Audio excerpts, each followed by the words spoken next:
अस्सलामुअलैकुम, this is Rabia Shahid and you are watching us on Health Talk. Viewers, आजकल लोग सिर्फ ग्लोई स्किन नहीं बल्कि कॉन्टैक्ट फेस भी चाहते हैं, वो भी बिना सर्जरी के।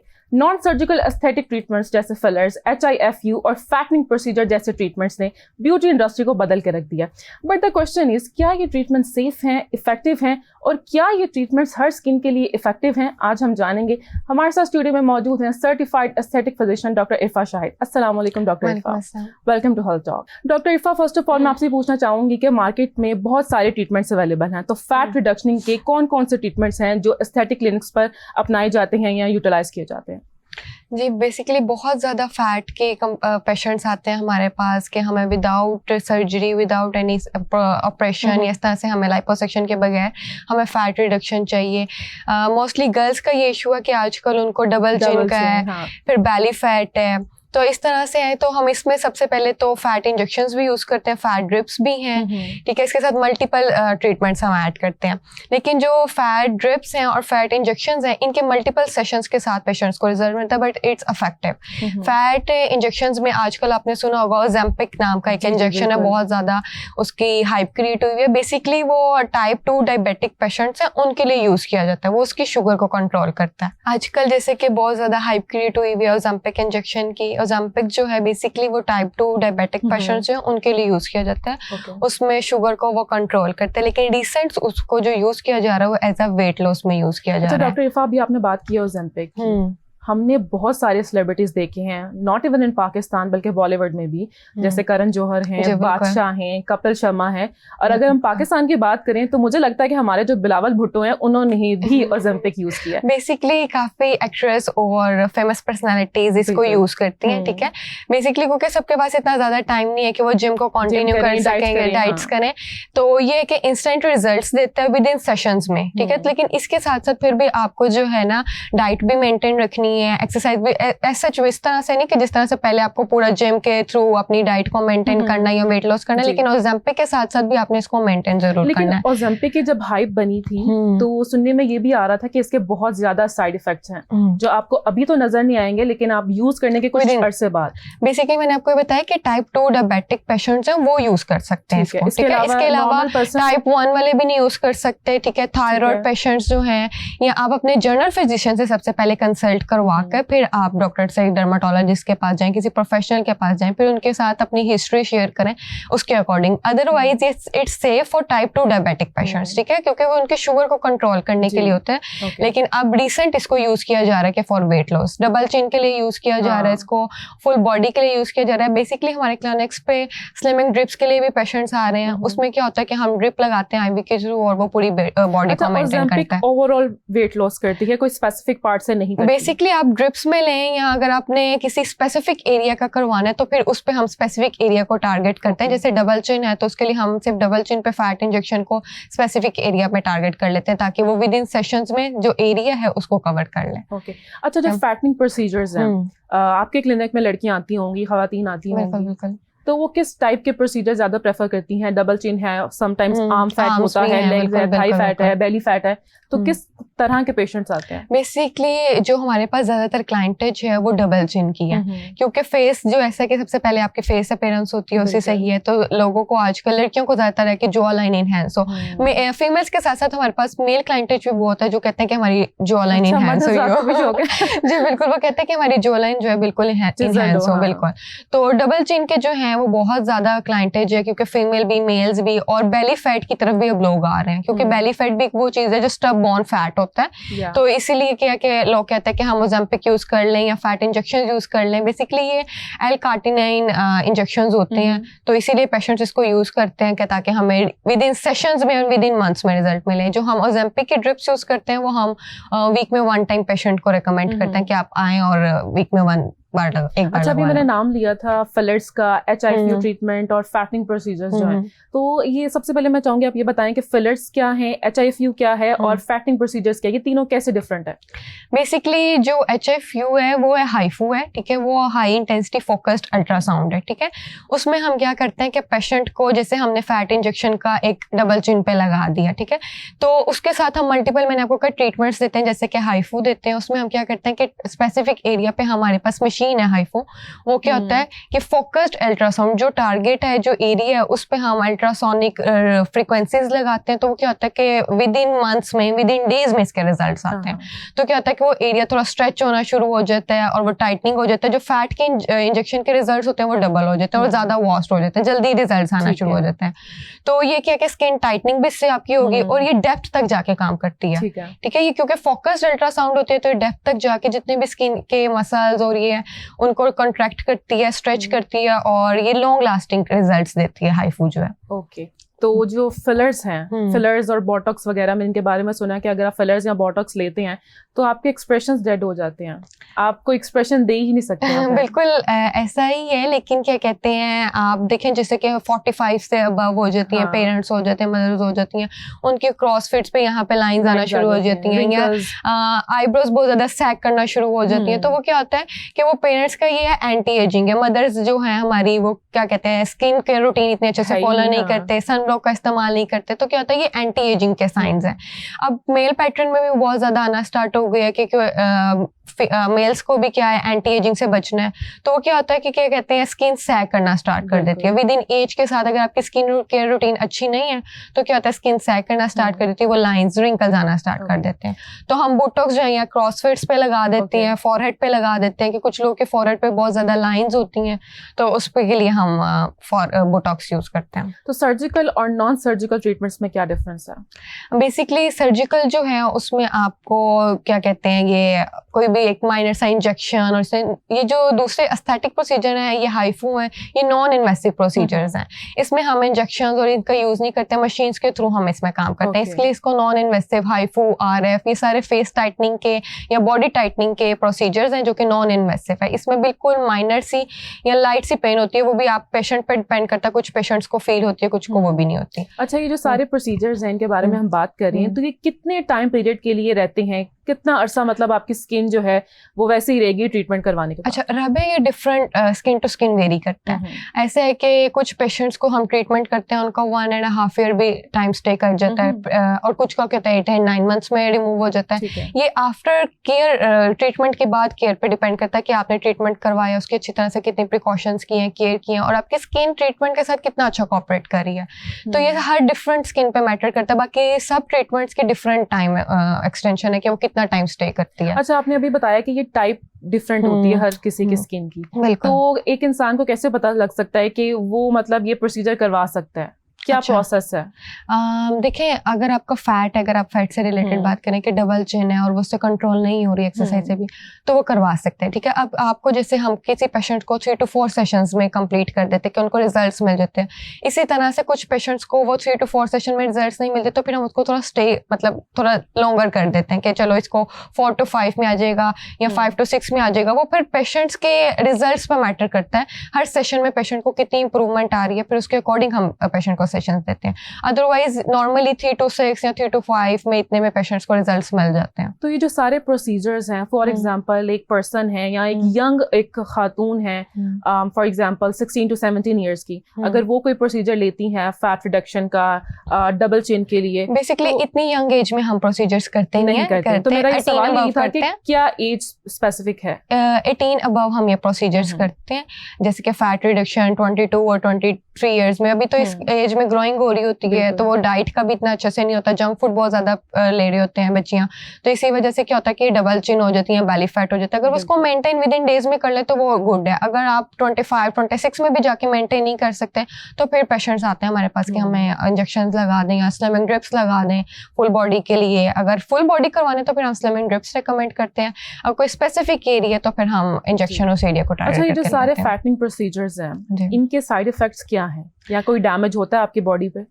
बेसिकली अगर आपके हिस्ट्री क्लियर है, आपको थायराइड का कोई इशू नहीं है, जिस तरह मैंने आपको पहले बात की, आपको डायबिटिक कोई इशू नहीं है, तो उसमें आप इट्स सेफ है। लेकिन फिर भी हम कहते हैं कि आप जनरल फिजिशियन से या कोई अपने जो हम पेशेंट्स को टेस्ट रेकमेंड करते हैं वो हमारे अकॉर्डिंग हो, फिर हम पेशेंट्स को ड्रिप्स लगाते हैं। अगर आप किसी प्रोफेशनल सेटिंग से लगा रहे हैं, इट्स नॉट साइड इफेक्ट। अगर आप किसी भी नॉन प्रोफेशनल क्लिनिक से लगवा रहे हैं तो उसमें साइड इफेक्ट्स हो सकते हैं। सारे ट्रीटमेंट से पहले कोई टेस्ट होता है? हाँ जी, हम जनरल फिजिशियन से पेशेंट्स को कहते हैं कि अपना पूरा एग्जामिन करवा कर आए, ठीक है। तो उसके अकॉर्डिंग अगर आप डायबिटिक टाइप 1 पेशेंट है तो फिर हम स्लिमिंग ड्रिप्स या स्लिमिंग इंजेक्शंस रेकमेंड नहीं करते। टाइप 2 में हम ओज़ेम्पिक इंजेक्शंस भी यूज कर सकते हैं, इट्स सेफ है। बेसिकली मैंने आपको बताया कि शुगर कंट्रोल करने के लिए टाइप 2 में, ठीक है, लेकिन अब रिसेंट इसको वेट लॉस के लिए यूज किया जा रहा है। अच्छा डॉक्टर इरफा, सारे ट्रीटमेंट्स लेने के बाद की क्या प्रिकॉशंस हैं? अच्छा, ये प्रिकॉशंस ये हैं कि आपने अपनी सबसे पहले तो डाइट मेंटेन करनी है, ठीक है, अपना डॉक्टर के साथ फॉलोअप जरूर अटैच करना है कि विद इन डेज बाद कि आपने उसको फॉलो बैक लाजमी देना है कि मैंने ट्रीटमेंट 15 डेज बिफोर या 1 वीक बिफोर लिया था, मेरी ये कंडीशन है।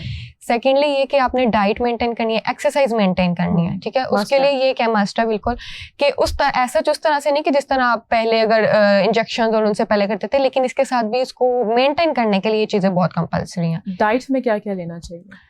डाइट में हम इसमें पेशेंट्स को रेकमेंड करते हैं सबसे पहले तो जंक फूड से अवॉइड करवाते हैं, ठीक है, रात देर तक नहीं खाना, ठीक है, मीठे से अवॉइड करवाते हैं, इससे ये सब कुछ माइनर्स, और उसके बाद हम हेल्दी उनको डाइट की तरफ रेकमेंड करते हैं, वेजिटेबल रेकमेंड करते हैं और कुछ बीटरूट वगैरह ऐड करते हैं कि स्किन ग्लोइंग हो आपकी, तो इस तरह से उनको पेशेंट को एक प्लानर के थ्रू लेकर चलते हैं। कोई सप्लीमेंट्स भी रेकमेंड किए जाते हैं? हाँ जी, इसके साथ हम सप्लीमेंट्स भी ऐड करते हैं और शॉर्ट्स ड्रिंक्स भी हैं हमारे पास वेट लॉस करने के लिए, तो हम वो भी रेकमेंड करते हैं कि अगर आपने ड्रिप्स नहीं लेनी है, आपको इंस्टेंट रिजल्ट्स चाहिए तो आप साथ साथ ये भी ले सकें, लेकिन वो हम प्रॉपर एक टेस्ट और एक गाइडलाइन के साथ पेशेंट्स को लेकर चलते हैं कि क्या कहते हैं कोई ओवरडोज नहीं करना होता पेशेंट्स को। बेसिकली स्किन केयर क्या होती है इसके बाद? स्किन केयर ये होती है कि आपने कोई सीरम्स है, मॉइस्चराइजर बिल्कुल ऐसे ही है, और साथ साथ ये कि पेशेंट ने सन ब्लॉक बहुत ज्यादा यूज करना है, हर 4 घंटे के बाद उसको रीअप्लाई करना है, सन एक्सपोजर जब भी करना, हाँ जी घर पे भी, क्योंकि ये जो लाइट्स हैं इनके रेडिएशंस भी स्किन पे पड़ती हैं, तो स्किन पे एक प्रोटेक्शन लेयर होना बहुत जरूरी है कि आपको कोई भी रेडिएशन, कोई भी जर्म्स, उसके बाद आप कुछ भी कर सकते हैं। तो प्रोटीन रिच और कोलेजन रिच जो डाइट्स हैं वो कितनी बेनिफिशियल होती हैं? अगर आपकी डाइट मेंटेन नहीं है और आप 30 अबव हैं, आप हाउसवाइफ भी हैं, वर्क गोइंग भी हैं, तो उसके लिए आपके लिए बहुत जरूरी है कि ताकि आपके बॉडी में कोलेजन बूस्ट होना शुरू हो जाए। बेसिकली डाइट हम उस तरह से नहीं लेते जिस तरह से हमारी स्किन को, हमारी बॉडी को जरूरत होती है, इसीलिए अब ये सप्लीमेंट्स और ये शॉर्ट्स, ये ड्रिंक्स आ गई हैं, तो पेशेंट्स इजीली वो ले लेते हैं। उसका एक प्रॉपर कोर्स होता है, पेशेंट को गाइड करते हैं, उसके अकॉर्डिंग वो अपना कोर्स कंप्लीट करते हैं। जो है वो अपनी स्किन में नेचुरली कैसे ला सकता है? आप हेल्दी डाइट लें, ठीक है, पाए जो होते हैं उसमें बहुत अच्छा कोलेजन होता है। लड़कियां तो आजकल के बिल्कुल नहीं खाती, इसीलिए तो है कि वो विद इन 25 में ही जाके उनके बहुत ज्यादा एंटी एजिंग के प्रोसीजर स्टार्ट हो जाते हैं, और इतनी जल्दी वो डॉक्टर से कंसल्ट कराना शुरू कर देती है कि हमारे ये प्रोसीजर्स हैं या हमारे ये कंसर्न्स हैं। तो बेसिकली डाइट पे ही ये सब डिपेंड करता है। डाइट अच्छी नहीं है तो, और स्किन केयर रूटीन अच्छी नहीं है, जिसकी वजह से वो पेशेंट्स जो हैं डॉक्टर्स के पास जल्दी जो है विद इन एज से पहले जो है वो उनको कंसल्ट करना पड़ जाता है। तो ये जो सारे ट्रीटमेंट्स हैं क्या ये प्रेग्नेंट लेडीज के लिए या ब्रेस्ट फीडिंग जो करती हैं खवातीन उनके लिए रिकमेंडेड है? बेसिकली हम इसमें अवॉइड करते हैं प्रेगनेंसी में भी, और आफ्टर प्रेगनेंसी में भी कुछ प्रोसीजर्स हम अवॉइड करते हैं कि वो नहीं ले सकती। प्रेगनेंसी में तो हम सारे प्रोसीजर्स ही पेशेंट से अवॉइड करते हैं कि वो मत लें, और ये स्पेशली ये फैट वाले और इस तरह के कोई भी प्रोसीजर्स, क्योंकि हर मशीन में भी रेडिएशन होनी है तो हम उससे अवॉइड करते हैं। फ्रीक्वेंसी होती है तो हम प्रेगनेंसी वुमेन्स को अवॉइड करवाते हैं कि आप ये कोई भी प्रोसीजर्स ना लें और कोई भी रेटिनॉल प्रोडक्ट्स जो है स्किन केयर में ऐड ना करें ड्यूरिंग प्रेगनेंसी। अच्छा डॉक्टर इरफा, इस तरह के बहुत सारे क्लिनिक्स हैं, अब जैसे कि हम अक्सर मैं अपने शो में बात करती हूँ कि हर दूसरा घर छोड़ के कोई ना कोई क्लिनिक खुला हुआ है। बिल्कुल बिल्कुल बिल्कुल। तो लोग जाते हैं, ट्रीटमेंट्स ले लेते हैं, फिलर्स, बोटॉक्स वगैरह करवा लेते हैं, लेकिन उनकी स्किन जो है वो रिएक्ट कर जाती है। बिल्कुल। और फिर जो क्लिनिक वाले हैं वो रिस्पॉन्सिबिलिटी नहीं लेते। तो ऐसे में आप क्या गाइड करेंगी हमारी ऑडियंस को कि किस तरह से प्रिकॉशंस लेनी चाहिए, राइट डॉक्टर कैसे चूज करना चाहिए और किस तरह से पहले रिसर्च करनी चाहिए? बिल्कुल, आप जब भी कोई ट्रीटमेंट करवाने जा रहे हैं पहले उसके बारे में सारी नॉलेज लें, ताकि आपको कोई भी कंसल्ट करते हैं, कोई भी गाइड करता है तो आपके पास पहले उस प्रोसीजर के बारे में खुद नॉलेज हो। ठीक है। सेकेंडली ये कि क्या कहते हैं, आपसे हमारे पास जो पेशेंट्स आते हैं हम उनसे पहले कंसर्ट फॉर्म फिल करवाते हैं। पेशेंट डिमांड पे अगर कोई प्रोसीजर हो, जैसे हम रेकमेंड करते हैं कि अगर आप, अक्सर पेशेंट्स हैं यूट्यूब से और सोशल मीडिया से प्रोसीजर्स देख के आ जाते हैं कि हम नहीं करवाने, लेकिन जब हम कंसर्न करते हैं उनको कहते हैं कि आपको इस प्रोसीजर की जरूरत नहीं है, लेकिन फिर भी वो पेशेंट अपनी डिमांड पे प्रोसीजर्स करवाना चाहिए तो हम कंसेंट फॉर्म फिल करवाते हैं पेशेंट से, उस पर सिग्नेचर्स देते हैं कि आपकी डिमांड टाइम पे हम ये पेशेंट करें, अदरवाइज आपको ट्रीटमेंट की जरूरत नहीं है। हाँ, इन केस पेशेंट को अगर वो प्रोसीजर की जरूरत हो तो फिर उसको प्रॉपर गाइड करते हैं, उसको बेनिफिट्स और डिसएडवांटेज पेशेंट को पहले हम गाइड करते हैं कि इसके बाद ये प्रिकॉशंस हैं और ट्रीटमेंट से आफ्टर केयर क्या है। अगर आप नहीं करेंगे तो इसकी जिम्मेदारी रिस्पॉन्सिबिलिटी आपकी है, ठीक है। ये बहुत डिपेंड करता है। अक्सर पेशेंट्स ऐसे होता है कि इधर से सेफ एंड साउंड जाते हैं और घर जाके 3 दिन बाद या 4 दिन बाद रिपोर्ट करते हैं, तो वो क्या होता है कि उनके प्रिकॉशंस में कोई ना कोई खलल होता है, वो फॉलो नहीं करते, बिल्कुल फॉलो नहीं करते, तो इस वजह से भी समटाइम्स पेशेंट्स जो है कंप्लेन करते हैं। अदरवाइज प्रोफेशनल सेटअप से, प्रोफेशनल डॉक्टर से करवाया हो तो फिर इसका कोई साइड इफेक्ट नहीं है। बॉडी पार्ट का कौन सा ऐसा पार्ट है जहां पर आप प्रोसीजर लेते हैं और नहीं लेना चाहिए, वो डेंजरस होता है? ऐसा कोई भी पार्ट नहीं है। थाइज हैं या आर्म्स हैं या बेली है। मैंने आपको बताया कि फुल बॉडी ट्रीटमेंट्स भी हमारे से पेशेंट्स लेते हैं, ठीक है। इसका कोई साइड इफेक्ट नहीं है। अगर आप किसी अनप्रोफेशनल से करवाने हैं फिर मे भी हो सकता है, ठीक है, कि उसको नहीं पता कि कुछ हमारे पास स्पेसिफिक लेजर्स हैं, उन पे हमने स्पेसिफिक पार्ट्स पे, प्राइवेट पार्ट्स पे, तो हमने उस पे स्पेसिफिक फ्रीक्वेंसीज रखनी होती है। अगर वो हम नहीं रखेंगे या उसको हाई कर देंगे तो फिर साइड इफेक्ट्स हो सकते हैं, ठीक है। तो वो कुछ पार्ट्स के लिए स्पेसिफिक फ्रीक्वेंसीज होती हैं, उसको उसी तरह से ही लेके चलना चाहिए। अगर वो ना करें तो फिर उसमें साइड इफेक्ट हो सकते हैं, कोई स्वेलिंग हो सकती है, इचिंग, बर्निंग हो सकती है। अच्छा, यूजुअली मैंने भी ऐसी खवातीन को देखा है जिन्होंने ट्रीटमेंट्स ली हैं तो उसके बाद उनके फेसेस जो हैं वो स्वेल हुए होते हैं या बहुत सारा रेडनेस होती है, तो उसकी क्या रीजन होती है? बेसिकली कुछ प्रोसीजर ऐसे हैं जिसमें आपको विद इन टाइम के लिए थोड़ी सी रेडनेस होती है, स्वेलिंग होती है, लेकिन वो उसका डाउन टाइम होता है। विद इन 1 to 2 आवर्स में या 1 डे में 24 आवर में वो रिकवर हो जाता है। अगर वो इन केस 24 आवर में भी रिकवर नहीं होता है और 1 to 2 आवर्स में भी रिकवर नहीं होता है, तो फिर आपको अपने डॉक्टर से कंसल्ट करना चाहिए कि प्रोसीजर्स को इतना टाइम हो गया, डाउन टाइम हो गया और हमारे अभी भी फेस पे मार्क्स हैं। अच्छा डॉक्टर इरफा, जैसे कि अभी आपने बात की हाइफू के बारे में, HIFU, तो इस तरह से एक RF भी है, तो वो क्या है बेसिकली? वो भी जो है हम ये फेस टाइटनिंग के लिए या किसी स्पेसिफिक पार्ट को स्ट्रेच करने के लिए यूज करते हैं। हाइफू जो है जिसकी तरह हम उसके 3 to 6 सेशंस रेकमेंड करते हैं, इस तरह से RF के हमें एटलीस्ट 3 to 8 करने पड़ते हैं।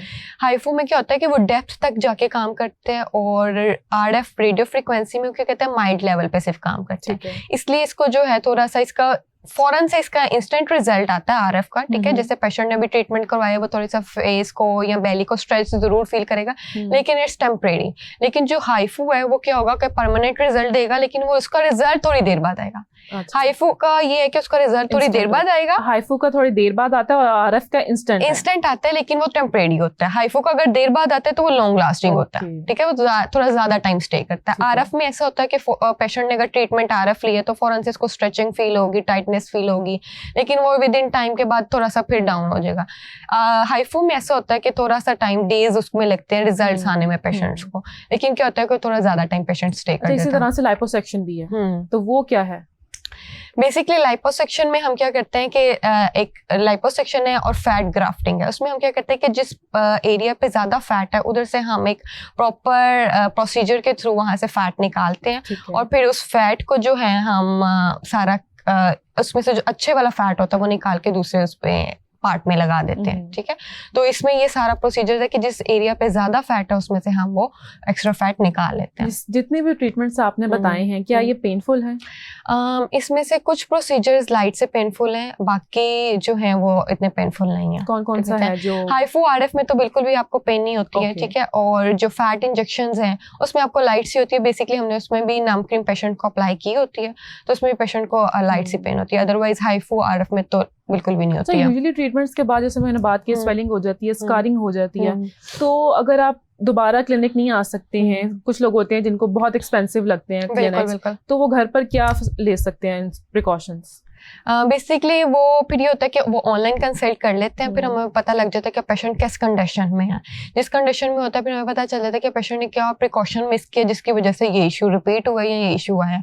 तो वो फिर पेशेंट को उसके अकॉर्डिंग हम ऑनलाइन डील कर लेते हैं कि अगर आप नहीं आ सकते या ट्रैवल कर गए हैं तो फिर हम उसके अकॉर्डिंग बेसिकली आपको बताया कि हर ट्रीटमेंट के बाद प्रिकॉशंस है, सन एक्सपोजर से अवॉइड है, सन ब्लॉक के साथ है और एक्सरसाइजेज हैं, डाइट है, ये सब कुछ मेंटेन करना बहुत जरूरी है। अच्छा डॉक्टर इरफा, हम इतना सुनते सुनते हैं कि पानी पीना चाहिए, पानी पीने से वजन बहुत गिर जाता है, दिन में 10 गिलास पानी पिए, 12 गिलास पानी पिए, तो ये मिथ है या एक्चुअल में हेल्प करता है? बेसिकली अगर आप एक डिटॉक्स वाटर बनाते हैं तो इट्स इफेक्टिव, ठीक है, कि आप अगर डिटॉक्स वाटर बना लेते हैं तो उसके अंदर सारे वो इंग्रेडिएंट्स डालते हैं और उसको हर थोड़े घंटे बाद रीफिल करते रहते हैं और वही पानी आप रात सोने से पहले पीते हैं, तो वो विद इन मंथ्स में आपको जरूर रिजल्ट देगा। जैसे आपने फैट इंजेक्शंस की ड्रिप्स ली हुई है या कोई ट्रीटमेंट लिया हुआ, उसके साथ आप ये चीजें भी सेल्फ केयर में स्टार्ट कर देते हैं तो ये बहुत इफेक्टिव है। अच्छा डॉक्टर, इफ ट्रीटमेंट्स तो एक तरफ, लेकिन जो नेचुरल वेज हैं, फॉर एग्जांपल फ्रूट्स हैं, वेजिटेबल्स हैं, या कोई सप्लीमेंट्स हैं जो आपका मेटाबॉलिज्म फास्ट करने के लिए आप खा सकते हैं, वो क्या रिकमेंड करेंगे आप? बेसिकली हम पेशेंट्स को जो है वो डाइट के साथ साथ विटामिन ई, और आजकल आपने देखा होगा कि लोग पेशेंट्स जो हैं ग्लूटा की तरफ भी बहुत जा रहे हैं, ठीक है, तो इसमें हम क्या करते हैं कि विटामिन ई जो है वो कर देते हैं, विटामिन B12 रेकमेंड करते हैं। और आपने देखा होगा कि हेयर फॉल की वजह से बहुत ज्यादा पेशेंट्स को वो भी विटामिन डी की कमी की वजह से होते हैं, तो इसीलिए कुछ विटामिन जो सप्लीमेंट्स हैं हम देख लेते हैं कि कंसर्न क्या है, पेशेंट को ज्यादा किस चीज में प्रॉब्लम आ रही है, तो स्किन से या हेयर से रिलेटेड होते हैं तो फिर हम उसके अकॉर्डिंग रिकमेंड कर देते हैं। विटामिन ई जो है वो हम कोलाजन के साथ जो है ज्यादा ऐड करवाते हैं। ओके, लास्टली क्या मैसेज देना चाहेंगी हमारी ऑडियंस को आज के टॉपिक के हवाले से?